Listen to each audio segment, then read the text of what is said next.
La France a toujours eu un rapport particulier avec la dance music puisque l'invasion disco dans les années 70 a notamment été française grâce à des artistes comme le batteur Céron. Mais c'est au milieu des années 90 que va s'imposer un son français électronique, celui qu'on va appeler le son de la French Touch. Alors le Rewind vous propose 5 albums pour mieux comprendre ce qu'était et ce qu'est toujours la French Touch.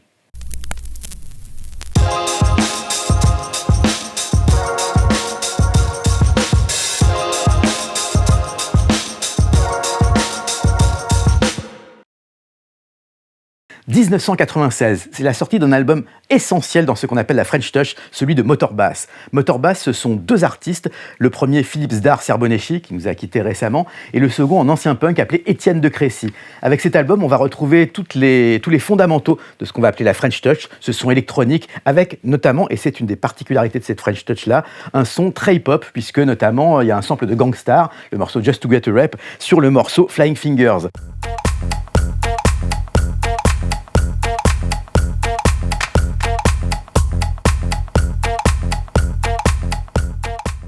Il y a aussi beaucoup de break hip-hop dans tout l'album, des filtres sur les ondes, et ce son qui va devenir international et qui a fait dire au magazine anglais Music, il doit y avoir quelque chose de spécial dans l'eau de la scène, un ingrédient magique qu'il faudrait mettre en bouteille. Cet album, il est extraordinaire, il s'appelle Pansoul, c'est le premier album et l'unique album de Motorbass.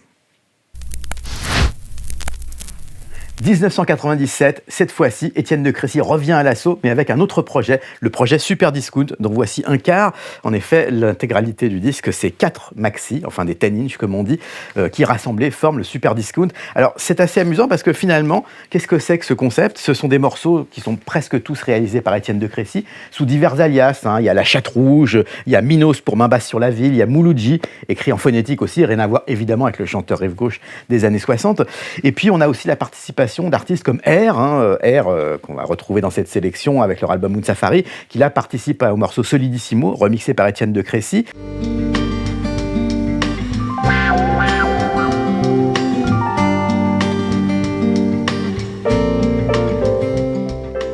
Il y a eu 3 volumes de Super Discount, le second était en 2004, c'était celui de couleur rose, celui-là en fait, et puis le troisième, le vert, en 2015.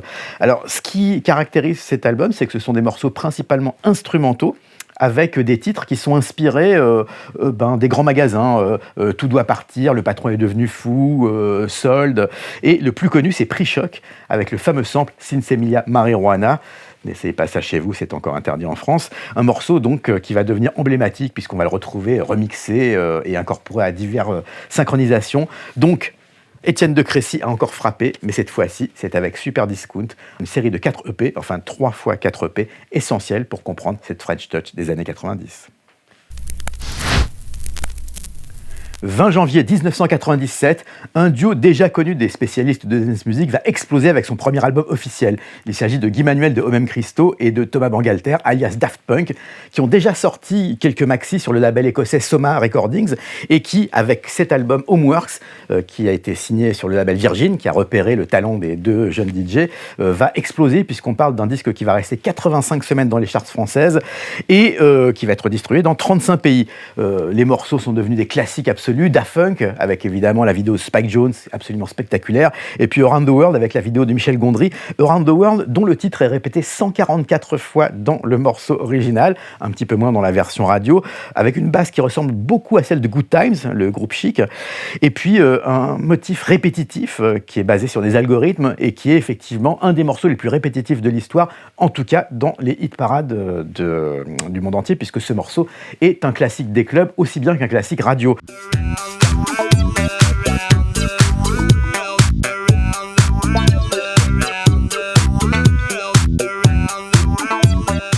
Donc un disque absolument excellent avec des morceaux comme Revolution 909, référence cryptique à John Lennon, et puis puisque le 909 c'est aussi le nom d'une boîte à rythme, Phoenix qui a donné son nom à un groupe, Daft Punk on en parlait, Around the World, Rolling and Scratching, avec des influences hip-hop très très marquées, et puis aussi une espèce de mémorabilia à l'intérieur avec tout ce qui a été important dans leur évolution, et scoop des photos des deux artistes quand ils étaient enfants.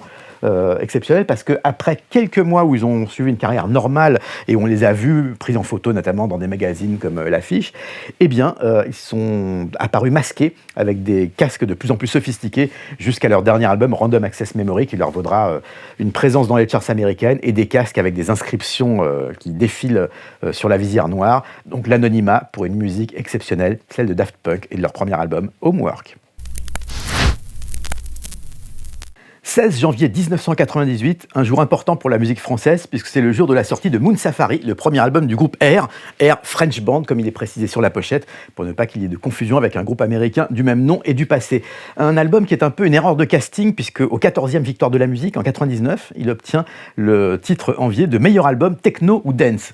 Autant dire que c'est ni techno ni dance du tout, mais ça rentre définitivement dans le cadre de la French Touch, avec des morceaux très originaux comme Sexy Boy, qui a été le premier single.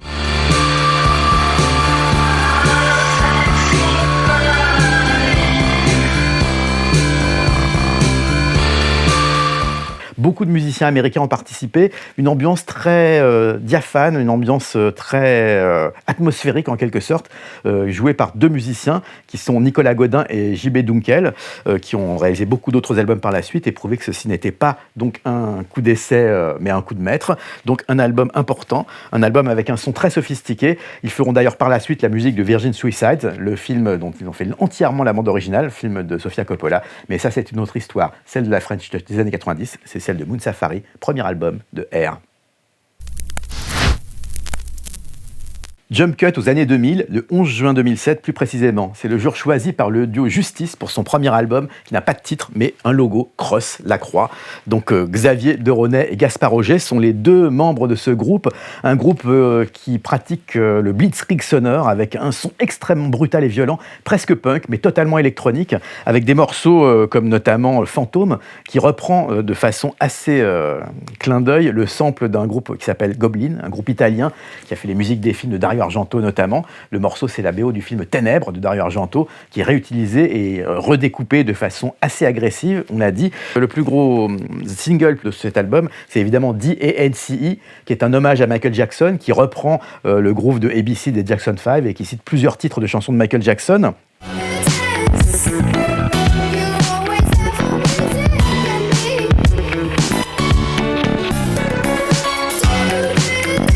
Ce qui est amusant, c'est que dans les interviews, Gaspard et Xavier ont déclaré qu'ils utilisent beaucoup de samples, mais la plupart sont des samples invisibles. Par exemple, ils vont prendre des samples du groupe Slipknot, qui est un groupe de hard rock très théâtral, mais ils vont prendre un extrait de texte, ou alors un tout petit bout de batterie de Queen, par exemple, ou encore une cymbale de 50 Cent, donc des samples qu'ils n'ont pas besoin de déclarer, puisqu'ils sont invisibles, même par leurs auteurs. Donc un album avec aussi Stress, qui est un morceau dont le clip fera couler beaucoup d'encre, avec une bande de jeunes qui vandalisent un environnement urbain réalisé par l'équipe de Courtrage May, et un album qui lance la carrière de Justice, dont les concerts sont absolument spectaculaires, avec une espèce de, de mur d'ampli Marshall et des éclairages déconseillés aux épileptiques, puisqu'ils sont absolument stroboscopiques. Donc Justice, c'est l'héritage de la French Touch dans les années 2000, avec ce premier album qui s'appelle tout simplement Cross. Merci d'être resté à l'écoute de cet épisode du Rewind sur la French Touch. Pour voir tous les épisodes et n'en rater aucun, abonnez-vous à la chaîne sonvideo.com, sur YouTube bien sûr.